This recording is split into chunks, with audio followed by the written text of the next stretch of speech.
Hello, my name is Yujin Fuse. I'm a journalist. I've been reporting on peace and national security issues for the past 20 years. I will explain about these issues during this program.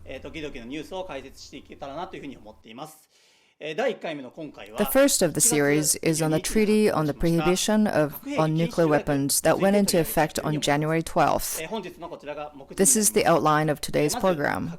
First, I will talk about the treaty, what this treaty is all about. Second, what is the Japanese government's stance, and what kind of nuclear policy it has taken. Third, we will look at the U.S. nuclear strategy and how Japan is affected by it. And in the end, we'll talk about Okinawa and nuclear. I will touch on those 4 points. First, I will talk about the treaty. The most important point about this treaty is that use of any form of nuclear weapons should be a violation of international human rights law. What this means is that if nuclear weapons were used in the future, it would be considered a violation of international law, and it would be considered a war crime. Weapons of mass destruction include chemical weapons, biological weapons, and nuclear weapons. The chemical weapons and biological weapons are already banned in the International Convention, hence considered as a war crime if used. And the same will apply to the nuclear weapons in the future.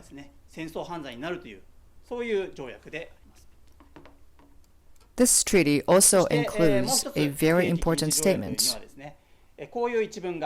And it says that it should be mindful of sufferings of hibakusha.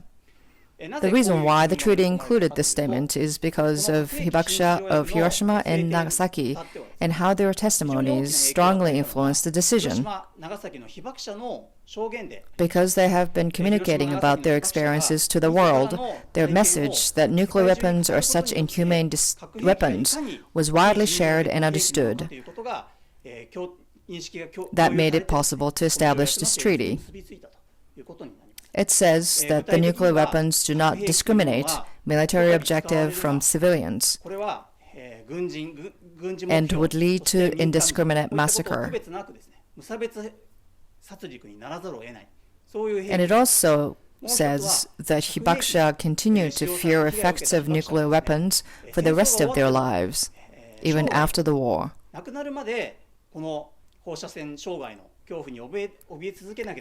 hibakusha I've interviewed in the past have said once they are hibakusha, they can't be otherwise until their death. They must live in fear of developing cancer or leukemia as long as they live.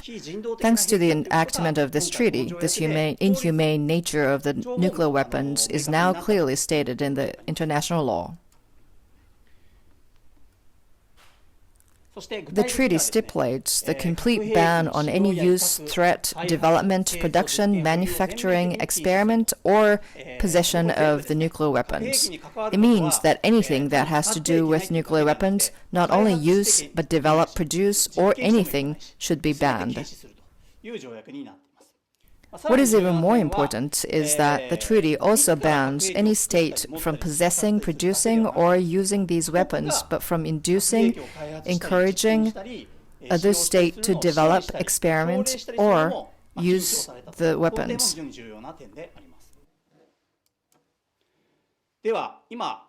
Now, let's look at how many nuclear weapons there are in the world. There are 14,000 weapons in the world, with the US and Russia possessing nearly 6,000 of them.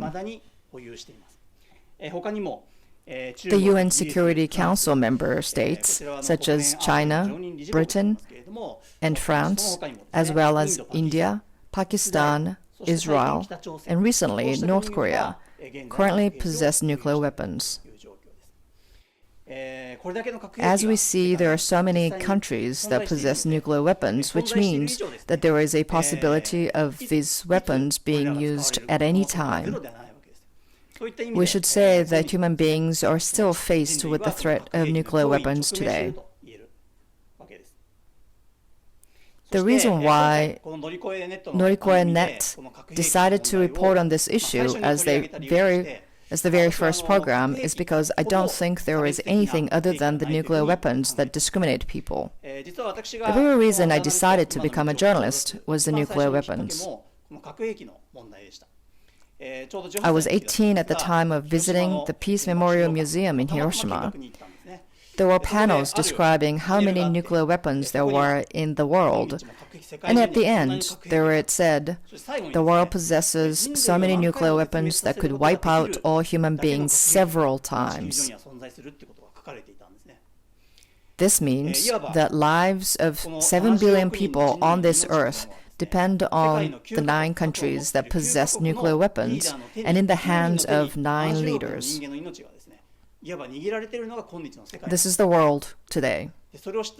When I learned that, I felt it was extremely unfair. This is why I became a journalist. And unfortunately, this situation has not changed even a bit for more than 20 years. Even today, the lives of 7 billion people of the world are dependent on the 9 leaders of the countries that have nuclear weapons. This is the main reason why people put their efforts together to change the situation by establishing this international treaty.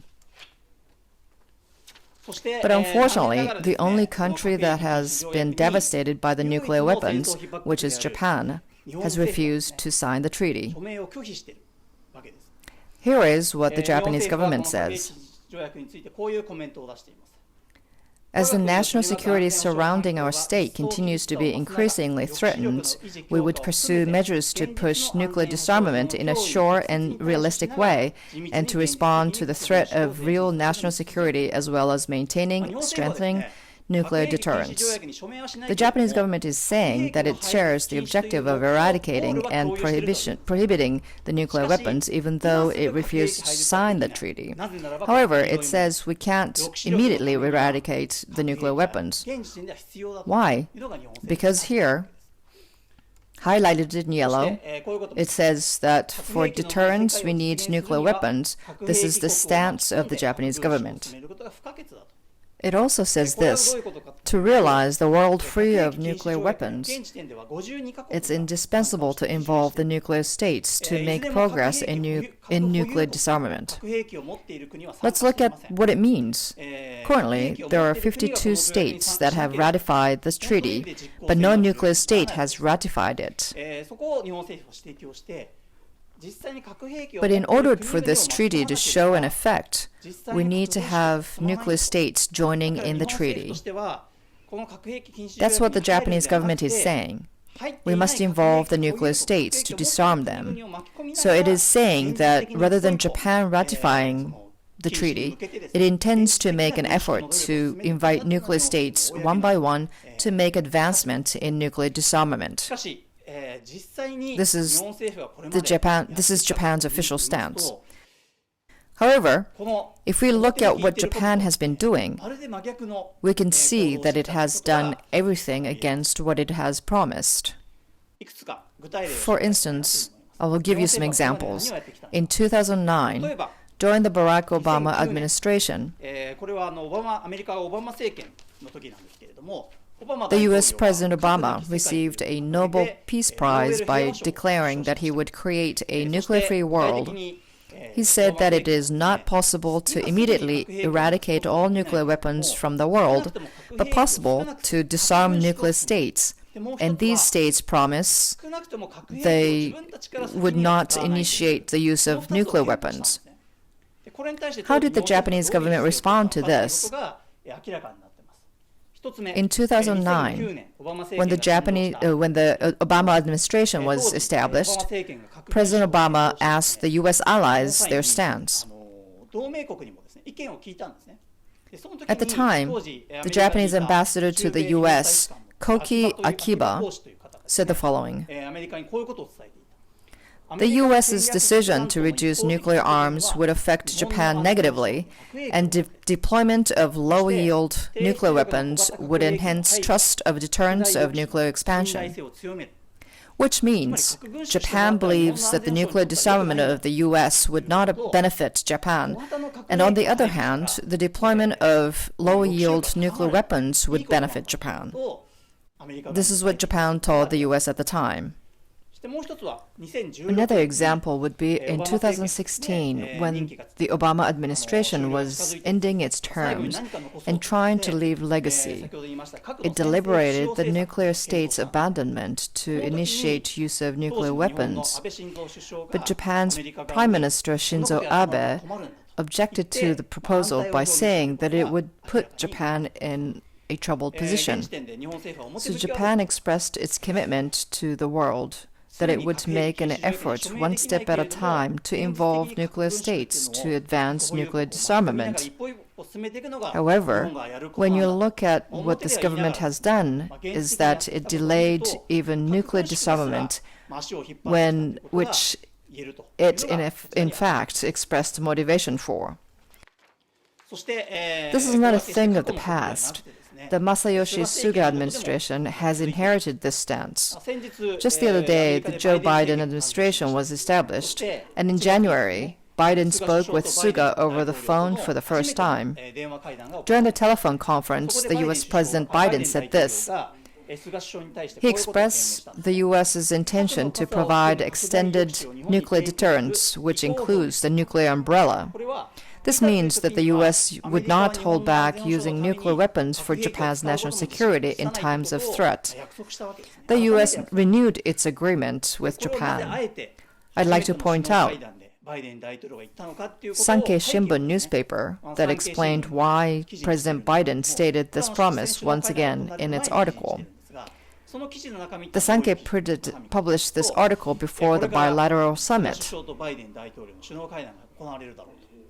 The article in January said that Japan filed a request to the U.S. prior to the summit that the U.S. President Biden expresses the commitment of the U.S. to provide the nuclear umbrella to Japan. And during the summit, President Biden did in fact express the U.S. commitment to provide Japan with its nuclear umbrella. So then we can say that President Biden's statement came after Japan's request.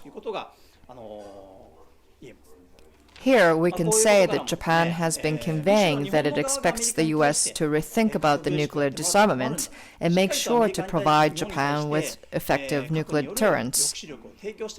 This is the stance of the Japanese government.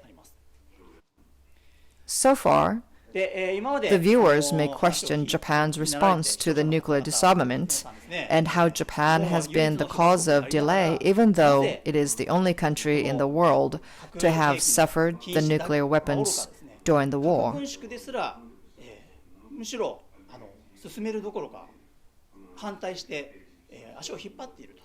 Why is Japan doing that? Why is Japan's stance this way? The reason is that, in the post-war era, Japan has been a part of the U.S. nuclear strategy. On the other hand, Japan was able to gain the approval of the U.S. as an extremely strategic partner. The Japanese prime ministers, since the war, have clung onto this relationship. Here it says the U.S. base of nuclear war. Recently, a Japanese researcher on U.S.-Japan secret treaty, Shoji Nihara, published a book titled Post-War History of Secret Treaty, Japan as a Base of U.S. Nuclear War. I hope you all read it. This book tells you in details how Japan has been ingrained in the U.S. nuclear strategy. The U.S. has waged many wars after the World War II, the Korean War, the Taiwan Strait crisis, the Vietnam War. In every one of these wars, the U.S. tried to wage a nuclear war with Japan as its base. This book very well explains that. The book is written based on the research on the confidential documents of the United States.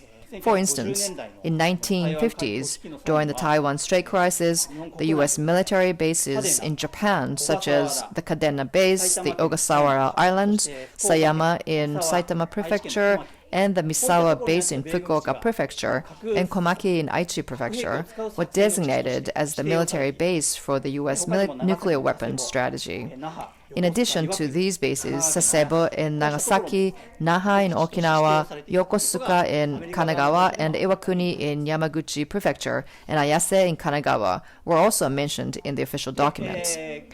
During this time, nuclear weapons were in fact brought into Japan. There was also a bilateral agreement between Japan and the U.S. that made it possible. It's called a secret treaty to bring in the nuclear arms. In 1960, when the U.S.-Japan Security Treaty was revised, this agreement was signed. What it stipulated is that the U.S. government negotiated with the Japanese government when deploying nuclear weapons, which means that the U.S. could not bring or deploy nuclear arms unless Japan agreed. To the public, they explained that this policy was established. However, there was a secret treaty signed behind the scenes, and it said, when the U.S. constantly deploys nuclear weapons in Japan, it needs to discuss it with its ally. But if it was a temporary transit, for instance, if it was a U.S. military ship or aircraft loaded with nuclear weapons that entered Japan's seaport or airport, there is no need for negotiation. So it's manifested that since 1960, when the secret treaty was signed, nuclear weapons have been brought into Japanese territory every so often.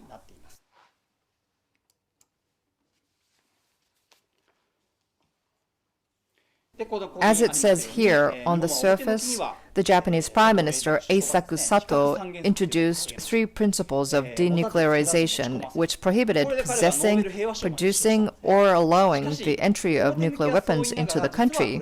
With this policy, Prime Minister Sato received a Nobel Peace Prize. However, even when Japan stipulated this principle, it has allowed entry of nuclear weapons into its territory. The U.S. official documents clearly state how nuclear weapons have been brought into Japan in the past. In other words, Japan has approved the U.S. to bring in nuclear in the country. Moreover, there is another very important secret treaty. As I explained before, Okinawa was returned to Japan in 1972. Until then, Okinawa was occupied by the U.S. During the Vietnam War and the Taiwan Strait crisis, the U.S. had a plan to use nuclear arms with Okinawa as its military base. In 1950, during the Taiwan Strait crisis, this book also explains that the aircraft loaded with nuclear weapons landed at Cardena Base in Okinawa, and how cannons with nuclear heads were brought into Taiwan. It also says that there were more than 1,000 nuclear weapons and nuclear heads deployed in Okinawa at the time. The U.S. and Japan agreed that these nuclear arms would be removed from Okinawa when it was returned to Japan. However, there was again a secret treaty which stated that the nuclear weapons could be brought into Okinawa in times of crisis even after they were once removed. The 2 countries signed an agreement. This is what the Okinawa Secret Treaty concerning nuclear weapons is all about.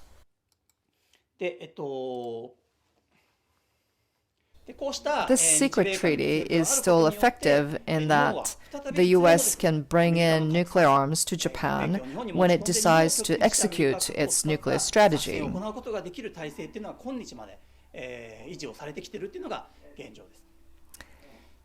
Even then, many of you may think there can't possibly be a time when nuclear weapons are used. In truth, even with so many nuclear weapons existing in the world, they have not been used even once after Hiroshima and Nagasaki were bombed. It is because the nuclear power of destruction is so great that it is not easily executable. I'm sure many of you think that. I would like to show next how this idea is changing today. In 2019, the INF Treaty was denounced. This is one of the treaties regarding nuclear disarmament signed by the U.S. and Russia in the Cold War era. The treaty stipulated that intermediate range nuclear forces, which INF stands for, would be completely abolished. It was a bilateral agreement between the US and Russia. The Donald Trump administration in 2019 unilaterally denounced it, and the treaty lost its effect in August 2019. The US ostensibly said that Russia was not keeping this treaty by developing and deploying intermediate range nuclear forces. But there was another important reason, which is highlighted here in yellow, that China mass producing and deploying INF in recent years. To this fact, the sense of crisis mounted in the US, and by denouncing the INF treaty, the US shifted its policy to deploy INF as a deterrent against China. After it denounced the treaty, the US declared that in the Pan-Pacific region, it would deploy ground-based INF. It hasn't officially designated a country, but it means that the US is going to deploy INF somewhere in Asia, including Japan, as a deterrent to China. Needless to say, the INF could be loaded with nuclear head in a crisis. This map was drawn by a think tank by the US, in the US. Here you can see how China deploys so many INF. The reason why China has been militarizing and especially enforcing its weapons programs these days is that in 1996, the tension rose in Taiwan Strait. It was when Lee Teng-hui, who later became Taiwan's leader with an objective to seek Taiwan's independence, was expected to win the election. Tensions mounted as China conducted military exercises near the Taiwan Strait. This is when the U.S. dispatched 2 aircraft carriers from Yokosuka base and another base in Japan to the Taiwan Strait. Witnessing that, China saw how the U.S. would interfere in times of Taiwan crisis and the need to enforce its missiles program.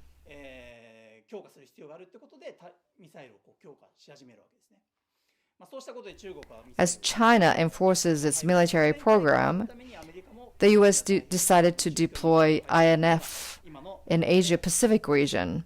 This is what has been happening in our region. And even more important is the shift of the U.S. nuclear strategy. There are 3 points. One is to use nuclear even against ordinary weapons. The U.S. has clearly stated this. In other words, the U.S. would initiate the use of nuclear even if there is no nuclear weapons used. Earlier, I talked about the principle of not initiating or not first using nuclear weapons. This means that even if immediate eradication of nuclear weapons is possible, the risk of them being used could be reduced with nuclear states promising not to use it first. So what the U.S. government has declared is the opposite of that. It said it would initiate the use of nuclear weapons. The second point is about the low-yield nuclear weapons. The existing nuclear weapons have such great power of destruction when used and violate human rights. With that result, they also become a target of international criticism. They were not easily executable. So in recent years, the nuclear weapons with smaller power, even smaller than the atomic bomb that destroyed Hiroshima, have been developed. These low-yield nuclear weapons have already been deployed.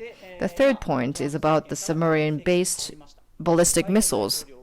The U.S. began implementing policies to execute these points. Joe Biden took office after the Trump administration. Biden served as a vice president under President Obama, who aimed to create a nuclear-free world. We don't yet know what kind of nuclear policy he is going to implement, but looking at what has been going on regarding nuclear weapons, we can say that the nuclear policy has shifted, and the possibility of nuclear weapons being used has become more real. The U.S., in fact, is planning on the nuclear strategy in times of Taiwan crisis. In 2004, this action plan was designed. Someone who worked at America's intelligence agency testified that in the O Plan 5077, it states the option to use nuclear weapons in times of Taiwan crisis. This is what media reports said. What this means is that the U.S. would use nuclear weapons in times of Taiwan crisis. In 1950s, when the Taiwan Strait crisis became real, the U.S. considered the option to use nuclear weapons from its base in Okinawa and brought them there. And on top of that, transferred the nuclear arms to Taiwan. So the same thing could happen in the future. Here, we can say that the state of international security has been changing, especially to Asian countries, including Japan, that find itself between the U.S. and China. This region has become a hot spot. I'd like to talk next about national security of Japan and Asia. Here are some 4 important points. 1, we must do everything in our power to evade a conflict between the U.S. and China that could develop into a war. If these powerful countries went into a war, think about which country would be the battleground. Of course, it's neither the U.S. nor China, but a small island countries such as Southeast Asia, Taiwan, or Japan. So we must evade any possibility of having these 2 countries going after each other.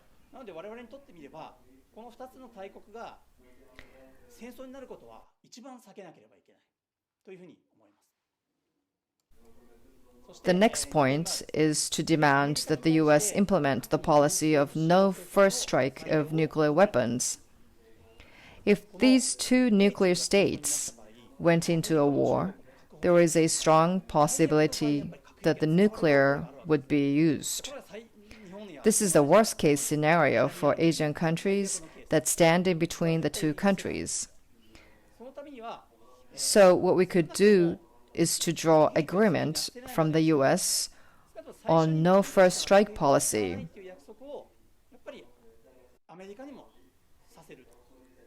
In fact, China has already declared no first strike when it started deploying nuclear weapons.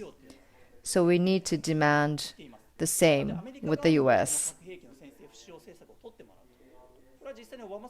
This is what the Obama administration, in fact, already considered. And it is now important for Japan to file a request with the Biden administration. And the third point is to break away from being the U.S. base for its nuclear war. I've introduced some points so far, and unfortunately, they all show that Japan has been the base for America's nuclear war.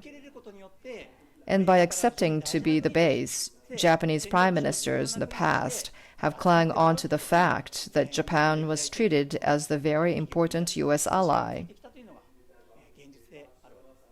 However, if we continue to seek meaning to holding on to this position, there is a very good possibility that Japan would be entangled into the war between the U.S. and China. In a more serious sense, there could be a nuclear war based in Japan. On the other hand, if Japan decides to break away from being the U.S. base for its nuclear war, it would make it difficult for the U.S. to use nuclear arms in times of Taiwan crisis or Korean crisis. So I'd say the third point is extremely important. To achieve this, Japan would have to abolish the secret treaty, because Japan ostensibly holds 3 non-nuclear principles but allows entry of nuclear weapons in its territory. We need to nullify this treaty.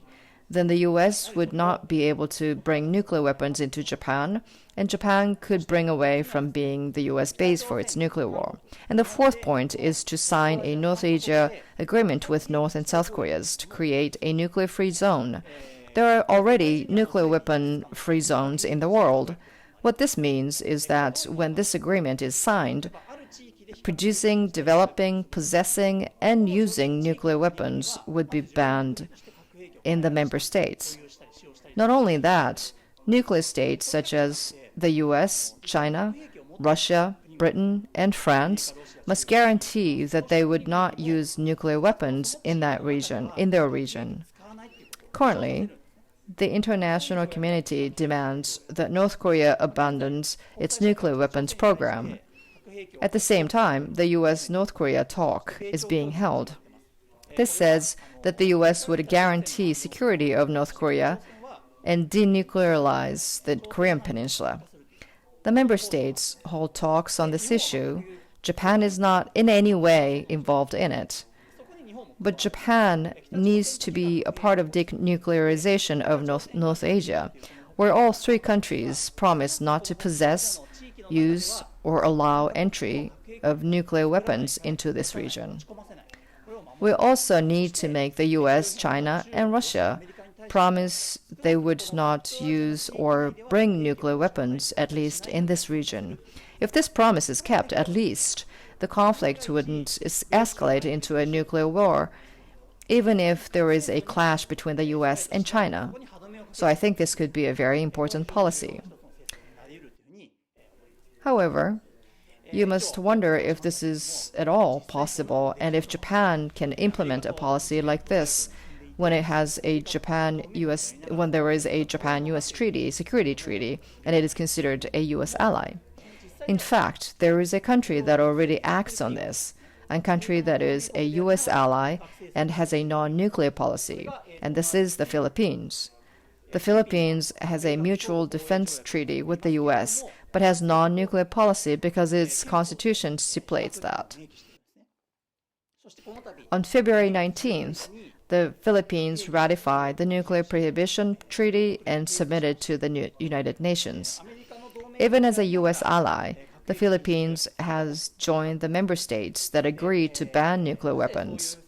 Why did the Philippines have such a policy?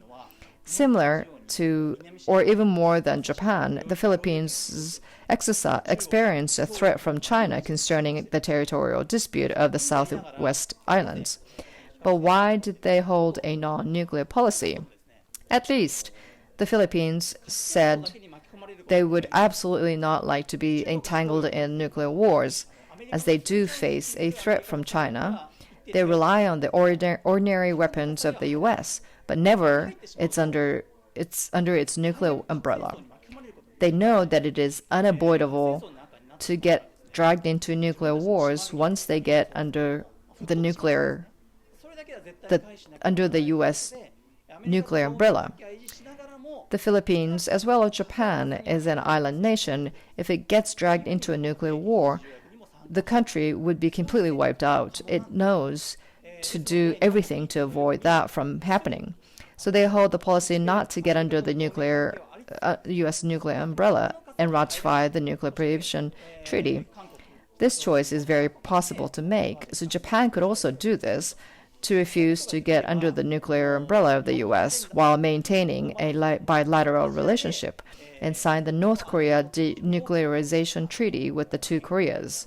This would be a huge contribution to establishing and guaranteeing the security of not only Japan but the Asian region. In the end, I'd like to talk about Okinawa and nuclear weapons. The government is building a base in Henoko. A referendum was held 2 years ago regarding the construction of the U.S. base there. Majority of Okinawans voted against the construction. Besides the referendum, the people of Okinawa have expressed their opposition against the construction through mayoral elections and other elections. However, the current Japanese government is still enforcing the construction. Why is the government pushing the construction against the will of the people there? I'd like to talk about what's behind this now. It has to do with the secret treaty, which allows the U.S. to bring in nuclear weapons to Okinawa in the state of emergency. Now, in the treaty, What's important is not just the U.S. being able to bring them in, but it needs to hold the capacity to execute the operation that uses nuclear weapons. The secret treaty designates a place in order to maintain that capacity.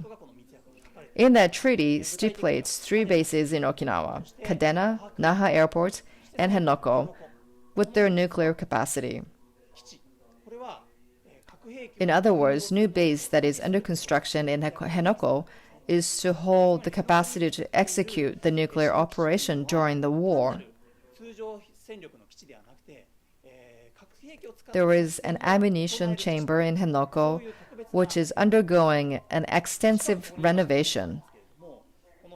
Although the details, such as its objective, are not made public, we could easily imagine that the renovation would allow the Henoko base to implement nuclear weapons in the future.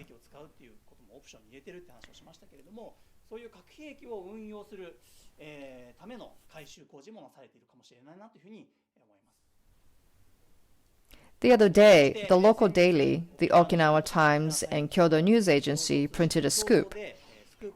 Here is the story with a headline that reads, "Japan's ground SDF deployed in Henoko." The paper reported that the high-ranking officials of Japan's ground SDF and the U.S. Marine secretly agreed in 2015 that not only the U.S. Marines but Japan's ground SDF would be stationed in Henoko, which is being reclaimed at the moment. The U.S. Marine and the Japanese military share a same base in the future, which would make it possible to draw a joint operation in times of Taiwan Strait crisis, for example. What we must be very careful is that the Japan-U.S. joint operation does not remain as an ordinary wartime operation, but there is a possibility that the 2 countries would join hands to execute nuclear war operation. We can say that remilitarization or agreement of secret treaty are drawn from this possibility. From this perspective, the construction of a new base in Henoko holds such a grave meaning. We will continue looking deep into the new base in Henoko in this program. Today, we talked about the treaty on the prohibition on nuclear weapons.